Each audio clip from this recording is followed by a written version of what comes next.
जो ये जो आपने प्रश्न पूछा पीडीए वाला, मैं दोबारा देता हूं इसका उत्तर। अभी जो आपने प्रश्न लगाया था, जो जिस टॉपिक था उसके बारे में बोलना चाहता हूं जी। एक किताब है बंच ऑफ थॉट्स, गोलवरकर जी ने लिखी थी। अगर उसको जिसने पढ़ा होगा उसको सब उत्तर मिल जाएगा, जिसके बारे में अभी 1 घंटा चर्चा होगी। मैं उसको थोड़ा सा फोकस करता हूं।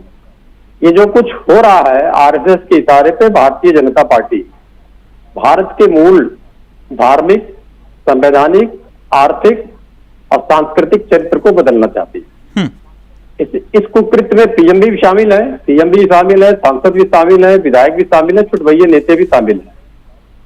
इसी हेट स्पीच की एक कड़ी है हरीश द्विवेदी, जो भी बुरी तरीके से हारा है, बस्ती का विधायक।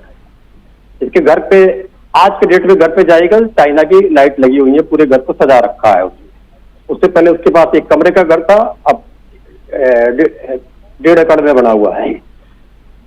उसके ज्ञान की सीमा देख लीजिए। वो कह रहा है कि मुसलमानों के यहाँ सामान खरीदिए। वो भारत सरकार से क्यों ये रिक्वेस्ट नहीं करता है कि मुसलमानों के यहाँ से आने वाले पेट्रोलियम प्रोडक्ट को लेना ही बंद कर दीजिए? तो आप भारत सरकार से अपील क्यों नहीं करता है कि दीपावली में चाइना से आने वाले पटाखे, लक्ष्मी गणेश जी के पोस्टर, मोमबत्तियां को बंद कर दीजिए?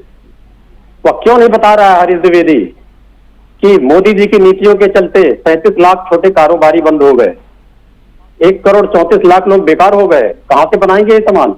ये तो मोदी की नीतियों के कारण बर्बाद हुए। अब आप आ जाते हैं पीडीए पे। पीडीए एक सामाजिक समस्या है उत्तर प्रदेश की, सॉरी पूरे भारतवर्ष की एक सामाजिक समस्या है। उसका उल्लंघन जो संविधान की धारा 14, 21 और 22 में नहीं होता है। लेकिन जो आरएसएस अपना इवेंट चला रही है, जिसकी अंतिम कड़ी ये भी सुनाई पड़ा हरीश द्विवेदी, ये संविधान की धारा 14, 21, 22 का उल्लंघन करता है। अब पीडीए की बात है, पीडीए वो रविंद्र जी, आलोक वत्स जी कह रहे हैं ये एक्शन का रिएक्शन है। आपने सुना होगा अभी आलोक जी जो बात कर रहे थे। हाँ, कहने वाले देखिए अपने अपने तर्क रखने होते हैं। तो वो कह रहे हैं जब दूसरे वाले करते तब आप लोग जो है, आप लोग के मुंह में दही जम जाता है, तब आप नहीं कहते हो। अब दही वही के बारे में मुझे नहीं मालूम है, लेकिन मैं इतना जानता हूं कि अगर इन धाराओं का कोई उल्लंघन करता, संविधान की 14, 21, 22 हम ही करते हो, हिंदू करता हो, मुसलमान करता हो, सिख करता हो, ईसाई करता हो, सबको उठा के बंद कर देना चाहिए। तब आप क्यों नहीं बोलते? वो वही तो कह रहे हैं आलोक जी, कह रहे तब उनसे पूछिए ना विपक्ष से कि तब क्यों नहीं कहा जाता कि ईद का सामान सिर्फ मुसलमानों से खरीदो? ऐसे मुद्दे लेके आएंगे तो सबसे पहले बोलने वाले हम होंगे, बोलते हैं। ऐसा हमने तो कभी सुना नहीं इस प्रकार की बातें। अपनी बातें इसमें आपका डिबेट का समय नष्ट होगा। मैं पीडीए पे आ रहा हूँ। तो पीडीए वो हिंदू समाज का वह वर्ग रहा, धीरे धीरे यहाँ पर एक अभिजात वर्ग पनप गया। हाँ। सामंतवाद के नाते। ठीक। तो 6-7% से लेके अब वो 10% हो गए नरेंद्र मोदी जी के नेतृत्व में। हाँ। तो जैसे अडानी को पूरी जमीन ही बेच दिए मोदी ने। तो यानी आप ये कह रहे हैं कि जातिवादी जो समस्या है वो हिंदुओं में है? नहीं, पूरे भारतवर्ष में है। नहीं, वो सिर्फ समस्या हिंदुओं में है, मुसलमानों में नहीं है। अरे आप मुसलमान की बात कर, जो क्रिश्चियंस हैं उसमें भी हैं, और जहां पर जो जिनको हम हिंदू मानते हैं, वनवासी लोग, वो अपने को हिंदू नहीं मानते, उनमें भी ये समस्या है। नहीं तो फिर जातियों में हिंदुओं को क्यों बांट रहे हो आप? अगर वो समस्या वहां पर है, मुसलमानों की समस्या, तो मुसलमानों की बात क्यों नहीं करते हो आप? नहीं, हमने कहाँ बांटा इसको, तो मनुस्मृति ने बांटा। फिर हमारे रविंद्र जी आप ही कह रहे हो पीडीए, तो फिर उसमें जो आप कह रहे हो पिछड़ा, दलित, अल्पसंख्यक या अगर जो भी आप ए में जोड़ दीजिए, तो आप मुसलमानों की जातियों की बात क्यों नहीं करते हो? नहीं, ये किसने माना किया मुसलमानों की जाति की बात? नहीं, आप मुझे दिखाइए। क्या मुसलमानों का आरक्षण नहीं मिलता? क्या ईसाई दलित? मैं आपसे वही पूछ रहा हूं ना, आप मुसलमानों की जातियों की बात क्यों नहीं करते हो आप? मैं कह रहा हूं, मैं गिना दूं मुसलमानों की जातियां। हाँ, मुझे गिनवाइए ना। तो आप गिनवाते क्यों नहीं है फिर? आप सिर्फ हिंदुओं को ही बांटने की बात कर रहे हैं, फिर इसका मतलब जातियों के आधार पे आप मुसलमान की जातियां बताइए, क्यों नहीं बताते आप? सैयद, पठान जी, चिकवा, लोनिया, धोनिया, बुनकर, अंसारी, कुरैशी, ये जातियां तो है ही हैं। हाँ, तो इनकी जातियों की बात क्यों नहीं करते आप? लेकिन एक बात कर दी, ये भारत में है और इस्लामिक किसी भी कंट्रीज में नहीं है। रविंद्र जी, यहाँ की जातियों, हिंदू मुसलमान की जातियों की अगर बात कर रहे हो तो आप सिर्फ हिंदुओं की जातियों की बात क्यों कर रहे हैं, मुसलमान की जातियों की बात क्यों नहीं कर रहे? मेरा सवाल ये है आपसे। मनुस्मृति जब बनी थी तो इस्लाम नहीं था, और जब आज तो है इस्लाम। या बोल दीजिए कि वहां पे जातिवादी व्यवस्था नहीं है। मैं आपकी बात मान लूंगा क्योंकि आप पढ़े लिखे व्यक्ति हैं, मैं तभी यह सवाल पूछ रहा हूं आपसे।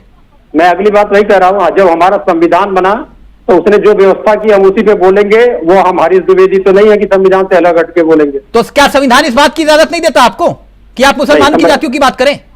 नहीं, अगर मुसलमान की जातियां उसमें मेंशन होती संविधान में तो हम बोल देते हैं। या तो आज आप यहां पे डिबेट में छोड़ेंगे या मैं छोड़ के जाऊंगा, आप कबूल करेंगे? या आज आप एक मिनट ना एक मिनट, या तो आज सार्वजनिक रूप से मैं माफी मांगूंगा या आप? नहीं, माफी तो नहीं मांगूंगा मैं आपको एक आधार देता हूं। एक मिनट रुकिए ना सर, क्योंकि आप बहुत पढ़े लिखे व्यक्ति और मैं बहुत आपका कायल उस बात को लेकर कि आप पढ़ी लिखी बात करते हैं। तो आपने कहा कि संविधान में जातियों का वर्णन नहीं है तो इसलिए हम मुसलमानों की जातियों की बात नहीं करेंगे, यही बात थी ना? सबको स्क्रीन पे लीजिए। आलोक वत्स जी, राज जी, आलोक पांडे जी, आपने सुना। मैं रविंद्र जी का बहुत सम्मान करता हूं, मैं इसलिए यह बात लेकर आया। बिल्कुल सुना। सच्चर कमेटी की रिपोर्ट में मुसलमानों की जातियां हैं या नहीं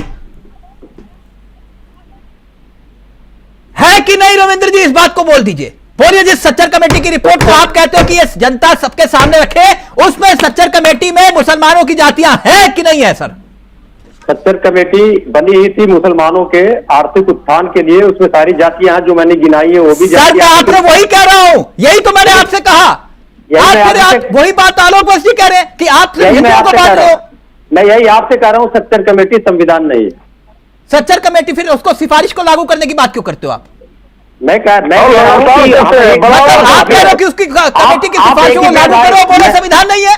मैं तो आपकी बात मान गया, या तो आप कहिए कि मुसलमानों में जातियां नहीं है, आप एक ही पे आधारित है। मैं कह रहा हूँ ईसाइयों में भी जातियां हैं जो सर आप बात घुमा गए रविंद्र जी। नहीं, आलोक वत्स जी पहले आप, फिर आलोक पांडे जी, राजी आपके पास नहीं। आज रविंद्र जी ये मामला गड़बड़ा गया। आपने मुसलमानों की जातियों के बाद में कहा कि सच्चर कमेटी की रिपोर्ट को हम नहीं मानते, या तो बोलिए उसकी रिपोर्ट को मानते ही नहीं है, सिफारिशें नहीं लागू होनी चाहिए। नहीं, हम लोग उसके प्रबल समर्थक हैं कि इसको लागू करना। फिर आप ये देखिए सर, अभी आप मुसलमानों की जातियों